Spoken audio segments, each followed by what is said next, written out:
I'm ASMR Illumination, and this is Jane Eyre, Volume 1, Chapter 14.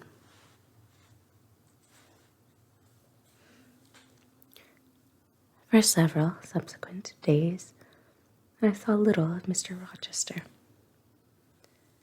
In the mornings, he seemed much engaged with business, and in the afternoon, gentlemen from Millcote or the neighborhood called, and sometimes stayed to dine with him. When his brain was well enough to admit of horse exercise, he rode out a good deal, probably to return these visits, as he generally did not come back till late at night. During this interval, even Adele was seldom sent for to his presence, and all my acquaintance with him was confined to an occasional rencontre in the hall, on the stairs, or in the gallery, when he would sometimes pass me haughtily and coldly, just acknowledging my presence by a distant nod or a cool glance, and sometimes bow and smile with gentlemanlike affability. His changes of mood did not offend me, because I saw that I had nothing to do with their alternation. The ebb and flow depended on causes quite disconnected with me.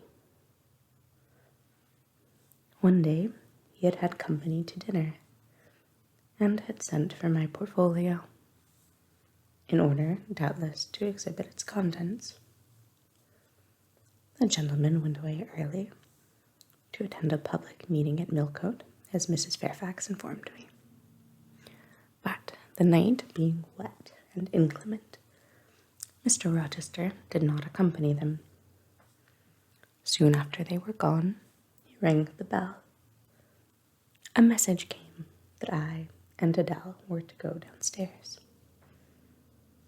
I brushed Adele's hair and made her neat, and having ascertained that I was myself, in my usual Quaker trim, where there was nothing to retouch, all being too close and plain, braided locks included, to admit of disarrangement, we descended.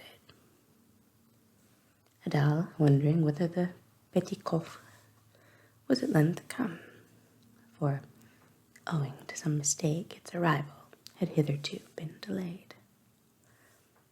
She was gratified. There it stood, a little carton on the table, when we entered the dining room. She appeared to know it by instinct. "Ma boîte, ma boîte," exclaimed she, running towards it. "Yes, there is your boîte at last. Take it into a corner, you genuine daughter of Paris, and amuse yourself with disemboweling it,"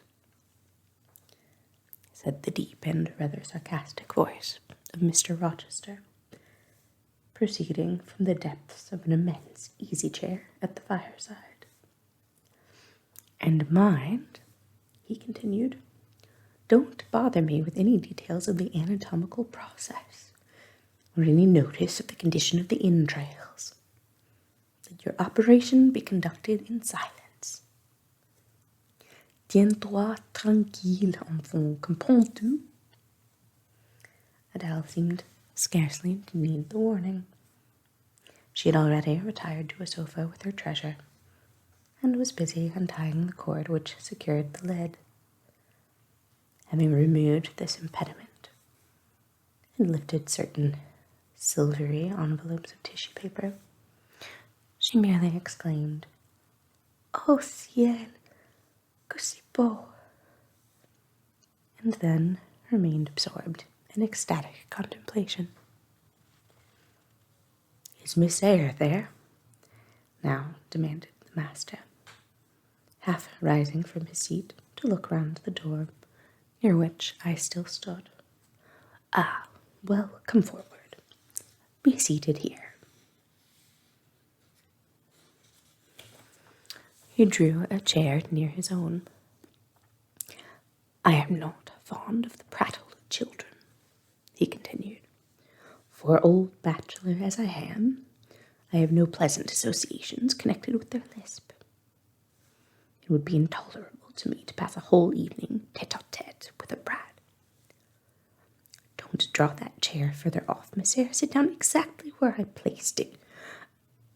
If you please, that is. Confound these civilities. I continually forget them. Nor do I particularly affect simple-minded old ladies. Oh, by the by, I must have in mind. It won't do to neglect her.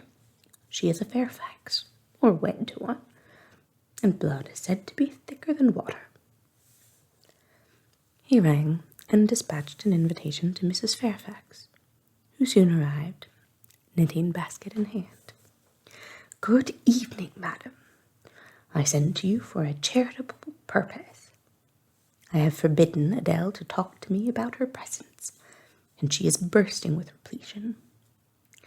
Have the goodness to serve her as auditress and interlocutrice. It will be one of the most benevolent acts you ever performed."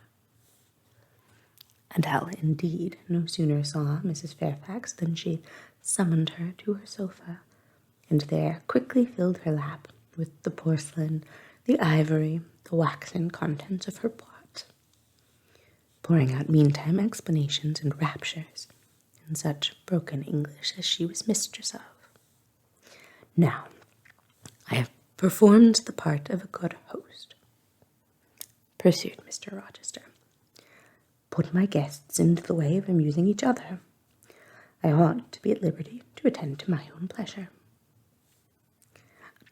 Miss Eyre, draw your chair still a little further forward. You are yet too far back. I cannot see you without disturbing my position in this comfortable chair, which I have no mind to do." I did as I was bid, though I would much rather have remained somewhat in the shade.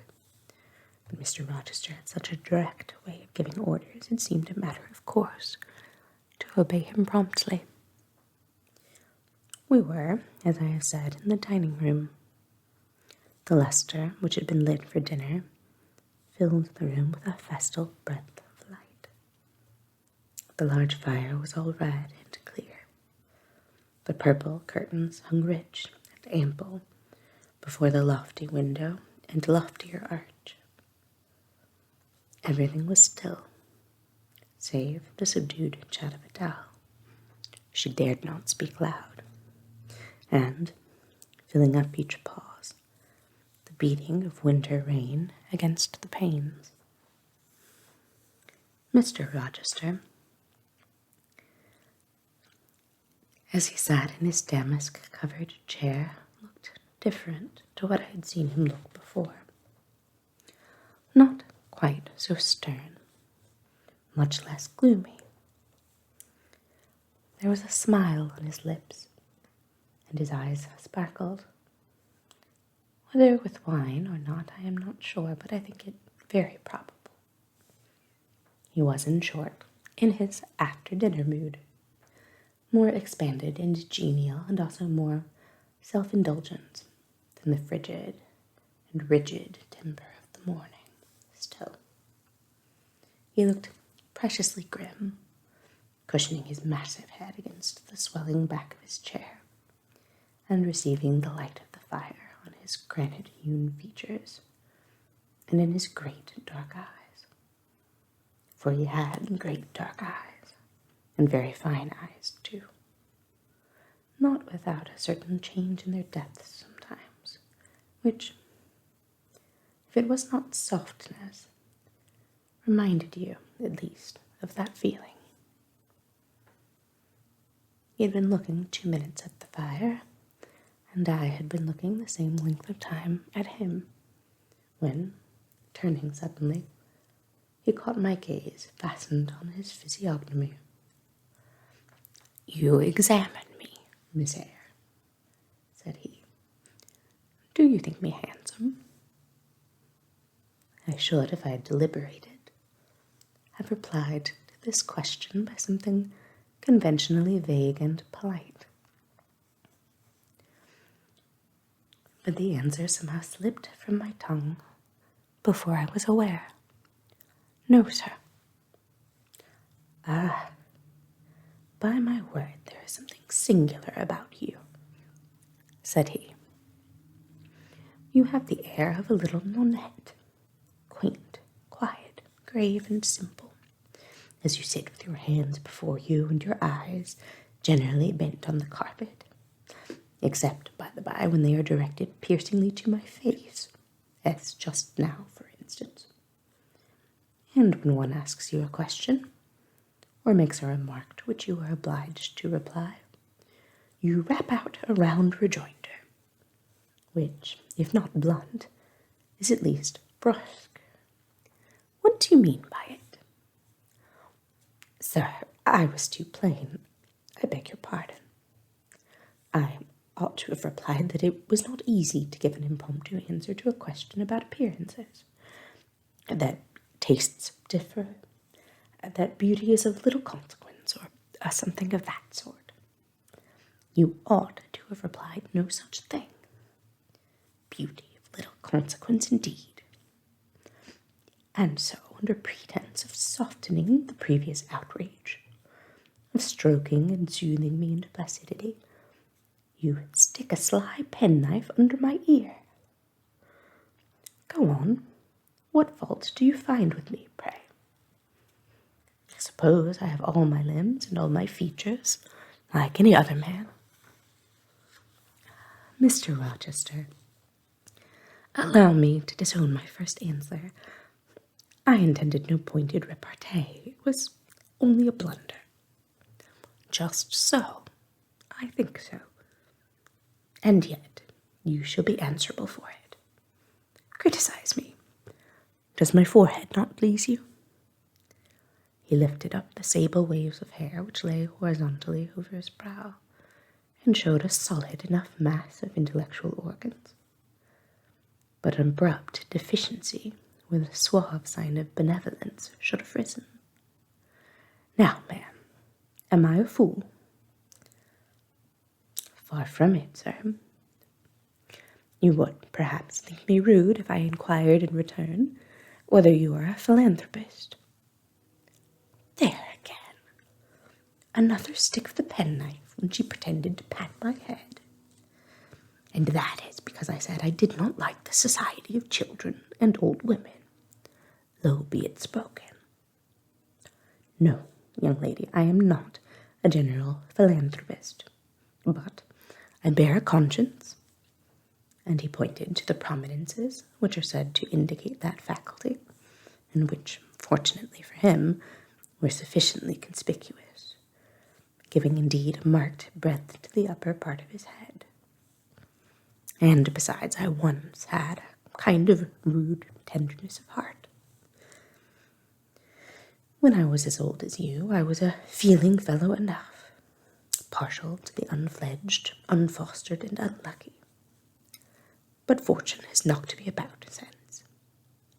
She has even kneaded me with her knuckles, and now I flatter myself I am hard and tough as an Indian rubber ball. Pervious, though, through a chink or two still, and with one sentient point in the middle of the lump. Yes. Does that leave hope for me?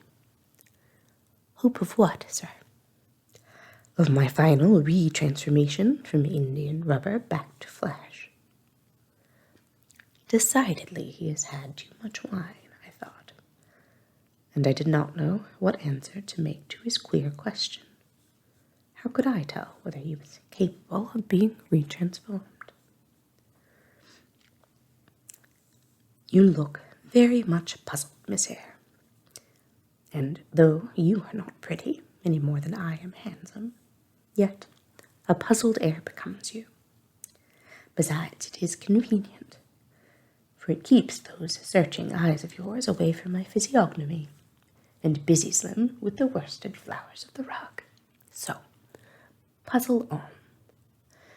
Young lady, I am disposed to be gregarious and communicative tonight.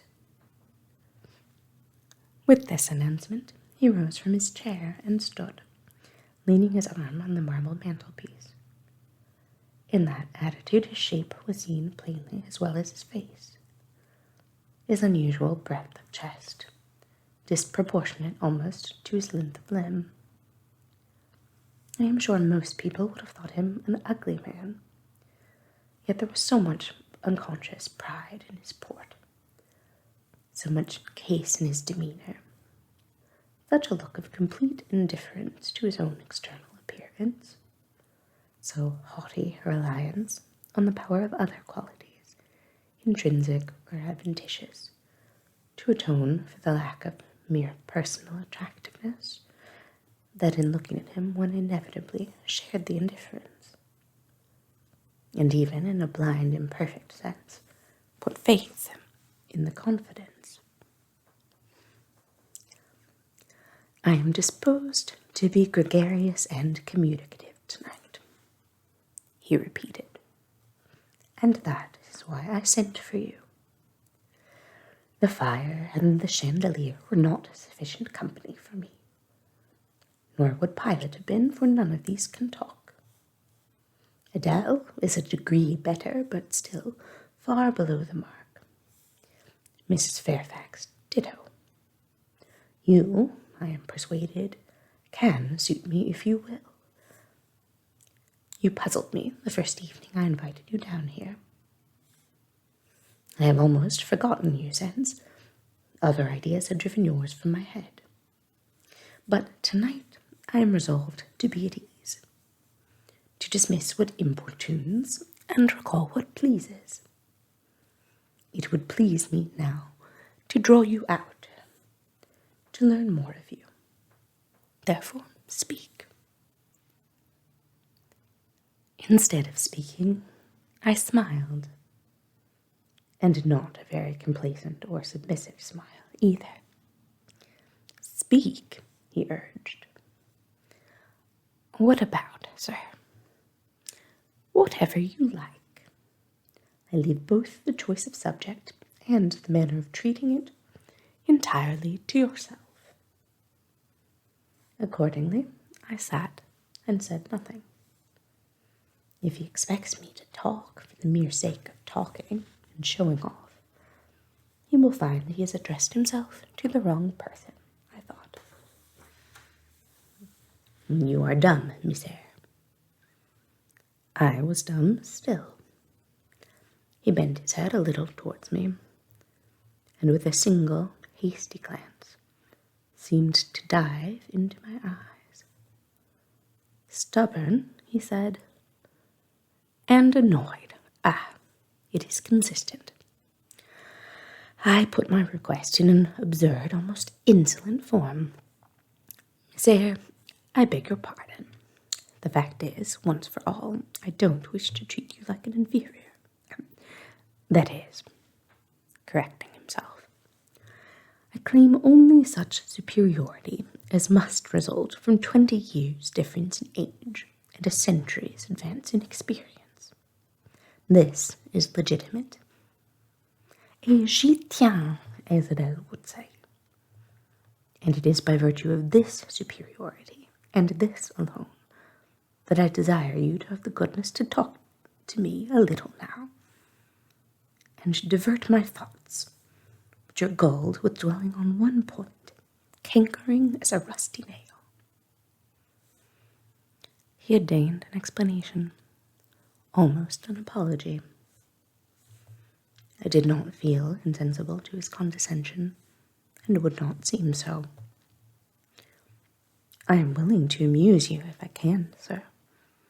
Quite willing, but I cannot introduce a topic because how do I know what will interest you? Ask me questions, and I will do my best to answer them.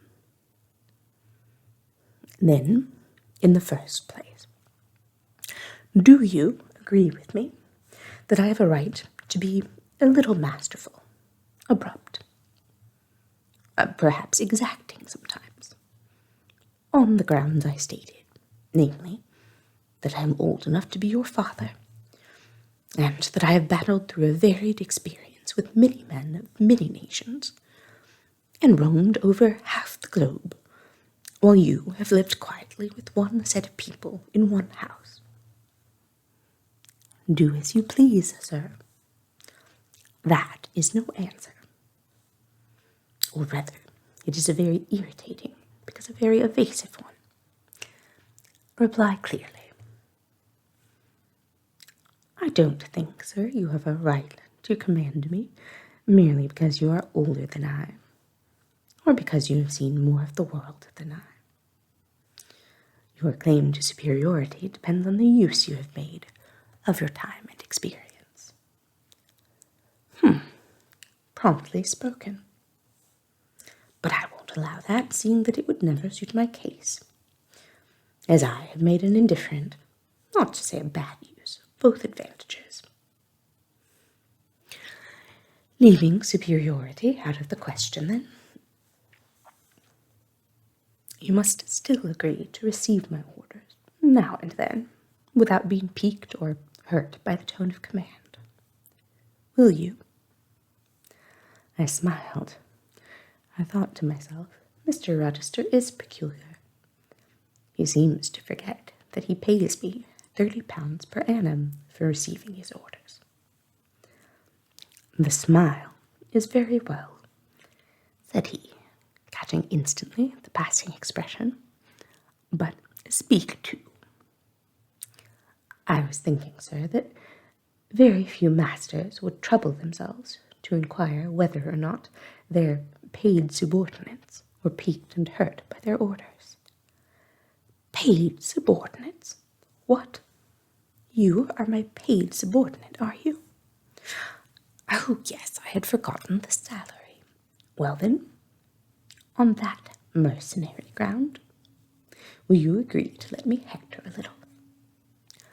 No, sir, not on that ground, but on the ground that you did forget it, and that you care whether or not a dependent is comfortable in his dependency. I agree heartily. And will you consent to dispense with a great many conventional forms and phrases without thinking that the omission arises from insolence? I am sure, sir, I should never mistake informality for insolence. One I rather like.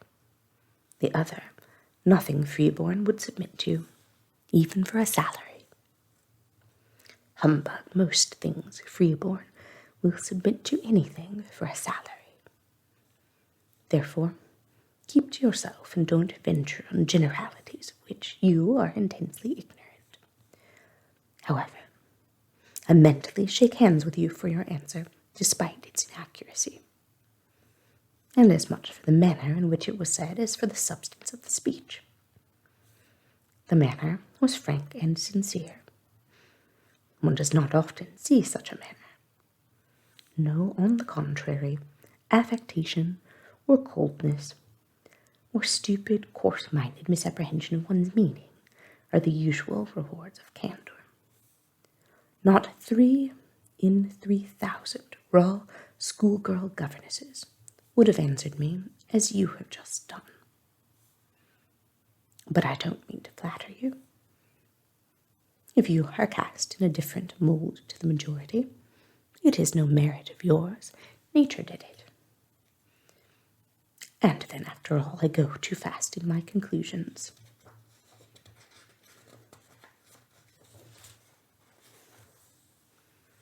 For what I yet know, you may be no better than the rest. You may have intolerable defects to counterbalance your few good points. And so may you, I thought. My eye met his as the idea crossed my mind. He seemed to read the glance, answering as if its import had been spoken as well as imagined. Yes, yes, you are right, said he. I have plenty of faults of my own. I know it, and I don't wish to palliate them, I assure you. God wot, I need not be too severe about others. I have a past existence, a series of deeds, a colour of life to contemplate within my own breast, which might well call my sneers and censures from my neighbours to myself. I started, or rather, for like other defaulters, I like to lay half the blame on ill fortune and adverse circumstances, was thrust on to a wrong tack at the age of 21, and have never recovered the right course since. But I might have been very different. I might have been as good as you, wiser, almost as stainless. I envy you your peace of mind, your clean conscience, your unpolluted memory. Little girl, memory without blot or contamination must be an exquisite treasure, an inexhaustible source of pure refreshment. Is it not? How was your memory when you were 18, sir? All right, then. Limpid, salubrious. No gush of bilge water had turned it to a fetid puddle. I was your equal at 18, quite your equal.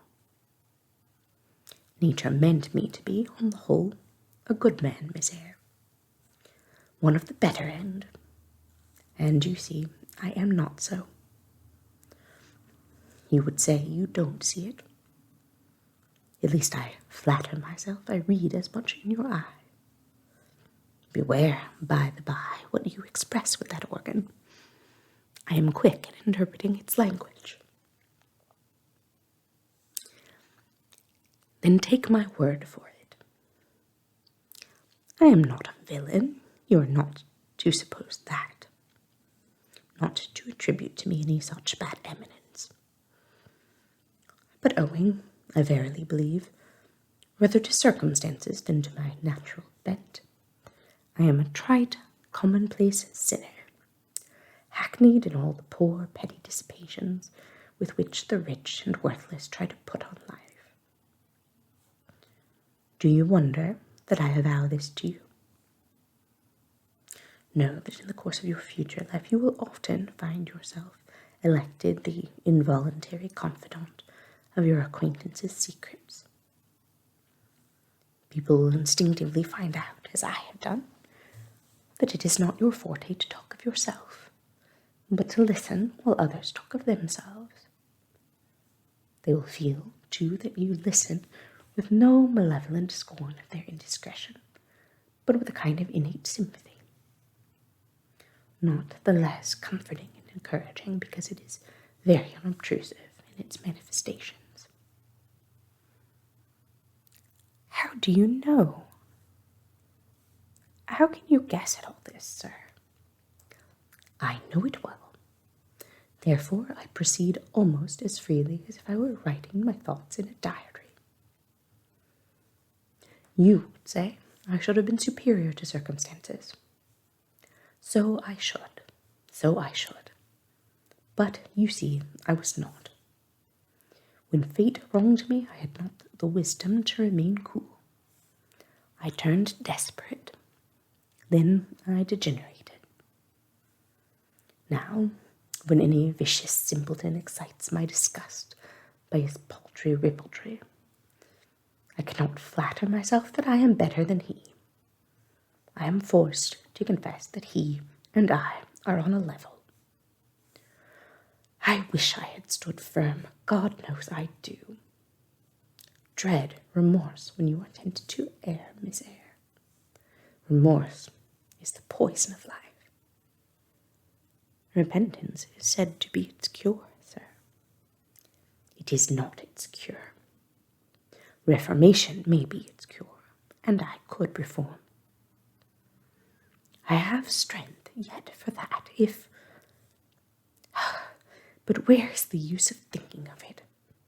Hampered, burdened, cursed as I am. Besides, since happiness is irrevocably denied me, I have a right to get pleasure out of life, and I will get it, cost what it may. Then you will degenerate still more, sir. Possibly. Yet why should I if I can get sweet, fresh pleasure? And I may get it as sweet and fresh as the wild honey the bee gathers on the moor. It will sting. It will taste bitter, sir. How do you know? You never tried it. How very serious, how very solemn you look. And you are as ignorant of the matter as this cameo head, taking one from the mantelpiece. You have no right to preach to me, you neophyte, that have not passed the port of life, and are absolutely unacquainted with its mysteries. I only remind you of your own words, sir. You said Eyre brought remorse, and you pronounced remorse the poison of existence. And who talks of Eyre now? I scarcely think the notion that flitted across my brain was an error. I believe it was an inspiration rather than a temptation. It was very genial, very soothing. I know that. Here it comes again. It is no devil, I assure you. Or, if it be, it has put on the robes of an angel of light. I think I must admit so fair a guest when it asks entrance to my heart. Distrust it, sir. It is not a true angel. Once more, how do you know? By what instinct do you pretend to distinguish between a fallen seraph of the abyss and a messenger from the eternal throne? Between a guide and a seducer? I judged by your countenance, sir, which was troubled when you said the suggestion had returned upon you. I feel sure it will work you more misery if you listen to it. Not at all. It bears the most gracious message in the world. For the rest, you are not my conscience keeper, so don't make yourself uneasy. Here, come in, bonny wanderer. He said this as if he spoke to a vision, viewless to any eye but his own. Then, folding his arms, which he had half extended, on his chest, he seemed to enclose in their embrace the invisible being. Now, he continued, again addressing me, I have received the pilgrim, a disguised deity, as I verily believe. Already it has done me good. My heart was a sort of charnel. It will now be a shrine. To speak truth, sir, I don't understand you at all. I cannot keep up the conversation because it has got out of my depth. Only one thing I know. You said you were not as good as you should like to be, and that you regretted your own imperfection. One thing I can comprehend. You intimated that to have a sullied memory was a perpetual bane. It seems to me that if you tried hard, you would in time find it possible to become what you yourself would approve. And that if from this day you began with resolution to correct your thoughts and actions, you would in a few years have laid up a new and stainless store of recollections, to which you might revert with pleasure. Justly thought, rightly said, Miss Eyre. And at this moment I am paving hell with energy. Sir, I am laying down good intentions, which I believe durable as flint. Certainly, my associates and pursuits shall be other than they have been, and better, So much better as pure ore is than foul dross. You seem to doubt me. I don't doubt myself. I know what my aim is, what my motives are. And at this moment I pass a law, unalterable as that of the Medes and Persians, that both are right. They cannot be, sir, if they require a new statute to legalize them. They are, Miss Eyre, though they absolutely require a new statute. Unheard of combinations of circumstances demand unheard of rules. That sounds a dangerous maxim, sir, because one can see at once that it is liable to abuse. Sententious sage, so it is. But I swear by my household gods not to abuse it. You are human and fallible. I am. So are you. What then? The human and fallible should not arrogate a power with which the divine and perfect alone can be safely entrusted. What power? That of saying of any strange, unsanctioned line of action, let it be right. Let it be right. The very words, you have pronounced them. May it be right, then, I said, as I rose, deeming it useless to continue a discourse which was all darkness to me, and besides, sensible that the character of my interlocutor was beyond my penetration, at least beyond its present reach, and feeling the uncertainty, the vague sense of insecurity which accompanies a conviction of ignorance. Where are you going? To put Adele to bed. It is past her bedtime. You were afraid of me because I talk like a sphinx. Your language is enigmatical, sir. But though I am bewildered, I am certainly not afraid. You are afraid. Your self-love dreads a blunder. In that sense, I do feel apprehensive. I have no wish to talk nonsense. If you did, it would be in such a grave, quiet manner I should mistake it for sense. Do you never laugh, Miss Eyre? Don't trouble yourself to answer. I see you laugh rarely, but you can laugh very merrily. Believe me, you are not naturally austere, any more than I am naturally vicious. The lowered constraint still clings to you somewhat, controlling your features, muffling your voice, and restricting your limbs. And you fear in the presence of a man and a brother, or father, or master, or what you will, to smile too gaily, speak too freely, or move too quickly. But in time, I think you will learn to be natural with me, as I find it impossible to be conventional with you. And then your looks and movements will have more vivacity and variety than they dare offer now. I see, at intervals, the glance of a curious sort of bird through the closet bars of a cage. A vivid, restless, resolute captive is there. Were it but free, it would soar cloud high. You are still bent on going. It has struck 9, sir.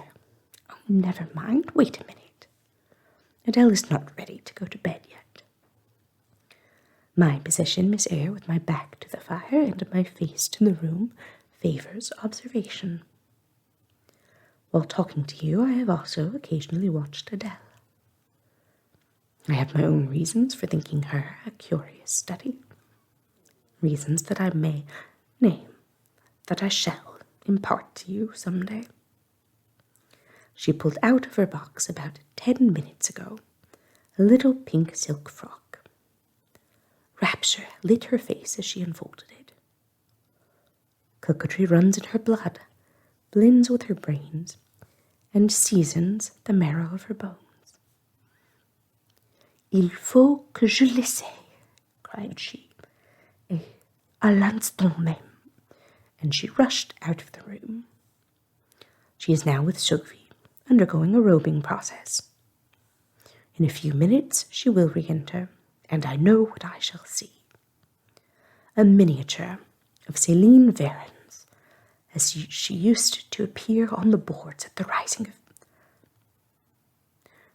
But never mind that. However, my tenderest feelings are about to receive a shock. Such is my presentiment.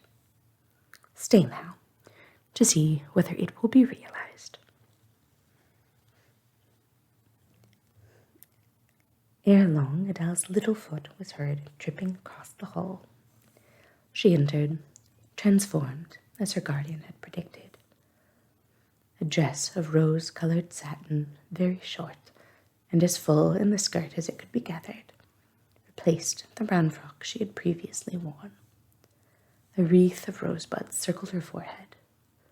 Her feet were dressed in silk stockings and small white satin sandals.